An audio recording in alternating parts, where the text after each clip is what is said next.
Bom, voltamos à leitura. Olha que flechas de sol maravilhoso. Nossa, tá incrível. Inclusive é bom para tirar umas boas fotos. Vamos voltar à leitura do livro Índia Além do Olhar. Paramos numa partezinha aqui que eu inclusive coloquei uma bolinha que não dá para vocês verem, para marcar e não esquecer. Isto é, um conteúdo não seria o mesmo se fosse revestido por forma diferente daquela em que foi concebido. Por isso, em minhas lides de crítica literária, nunca pensei em separar o inseparável. Vem-me à lembrança o clássico soneto de Camões: transforma-se o amador na coisa amada, por virtude do muito imaginar. Eu percebi uma coisa, ela coloca muita referência de autor que é conhecido como Camões. Não tenho logo mais que desejar, pois em mim tenho a parte desejada. Gostei disso. Não tenho mais que desejar, pois em mim tenho a parte desejada. Forte. Se nela está minha alma transformada, que mais deseja o corpo de alcançar. Em si somente pode descansar, pois consigo tal alma estar liada. Eu tô olhando um pouco para a câmera porque eu tô vendo os minutinhos e se tá gravando, porque um dia eu tava gravando e quando eu fui perceber, o vídeo desligou do nada.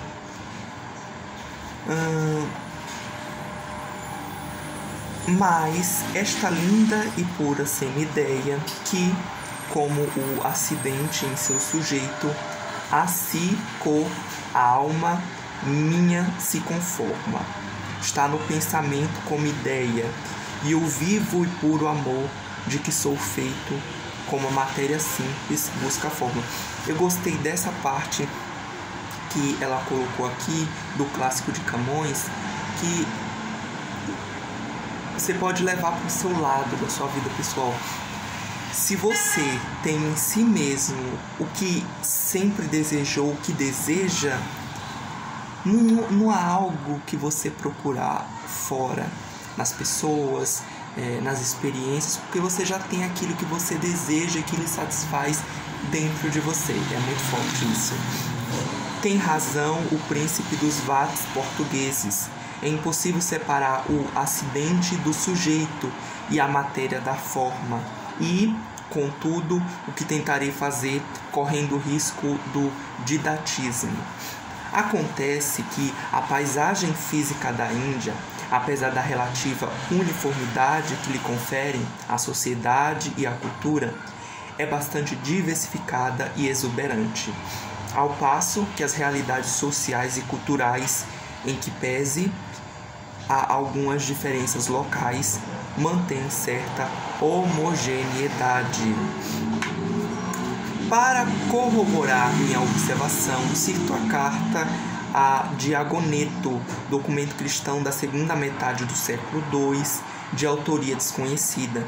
Trata-se de uma carta de um cristão endereçada a Diagoneto, pagão de alta categoria, em que se faz uma apologia do cristianismo. Ou seja, esse Diagoneto era uma pessoa pagã, pelo que eu entendo, pagã, uma pessoa que não acredita em nada, e esse cristão enviou a carta para Diagoneto. Diz o autor da carta que os cristãos habitam qualquer cidade do mundo. Em meu entender, todas as urbes é cidade, se não me falha a memória, e civitas é sociedade, é verdade. Indiferentemente, mas em qualquer lugar em que vivam, tem o mesmo modo de proceder. Em meu entender, tem a mesma civitas, as mesmas cidades e a mesma cultura. E se tem uma coisa que eu gosto no livro, é quando eles colocam imagem, seja imagem real, tipo isso daqui, ou uma gravura, um desenho que alguém fez. eu gosto do lúdico, sabe? Eu leio aquilo que está escrito e vejo a imagem e de alguma forma eu consigo sentir a energia e entender melhor o que aquela pessoa está querendo dizer. Os cristãos moram em qualquer cidades gregas ou bárbaras, conforme as circunstâncias de cada um. Mas o seu modo de viver é admirável e passa aos olhos de todos por um prodígio.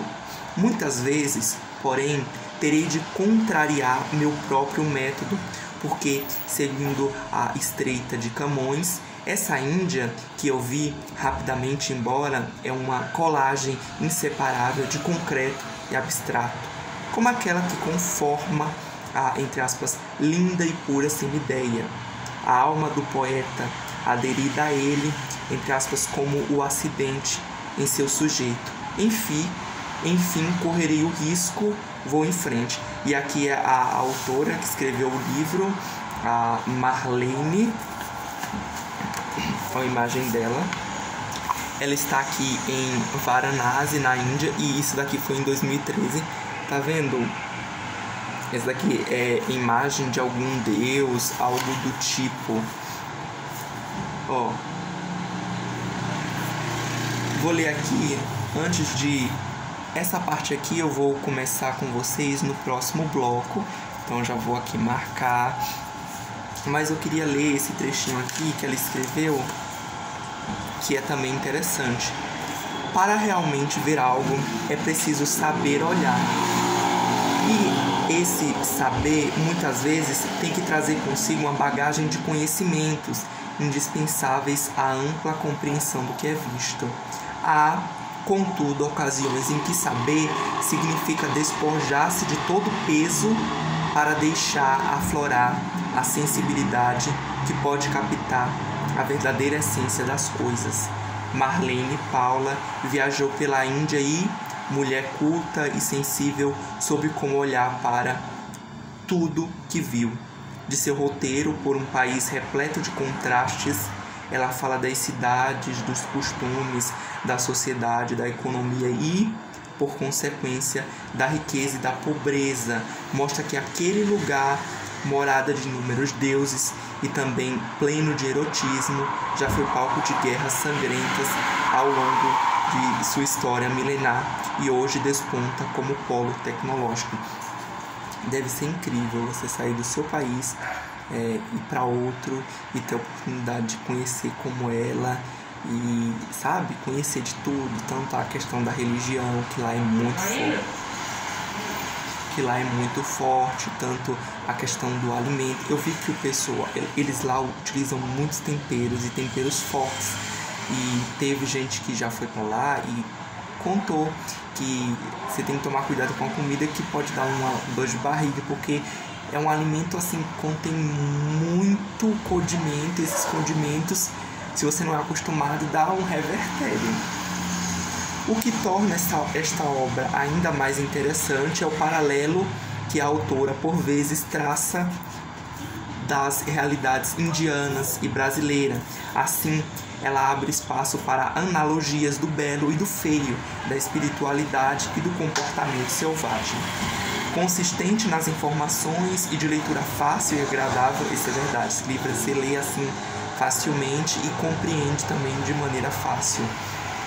O texto leva o leitor num passeio que se atravessa locais barulhentos, com trânsito infernal, também adentra templos e castelos onde maravilhas se multiplicam, ao lado da descrição de arquiteturas, de imagens sacras ou profanas.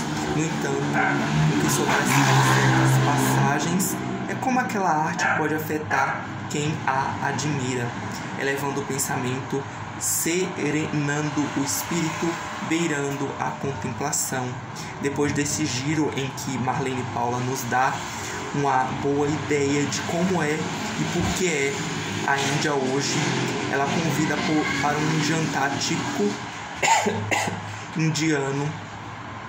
Para isso, apresenta algumas receitas da famosa e condimentada, como falei, culinária daquele país.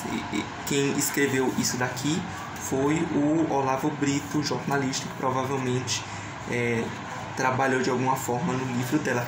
Se eu não me engano, eu falei o nome desse homem no começo do livro, mas eu não vou ver isso agora.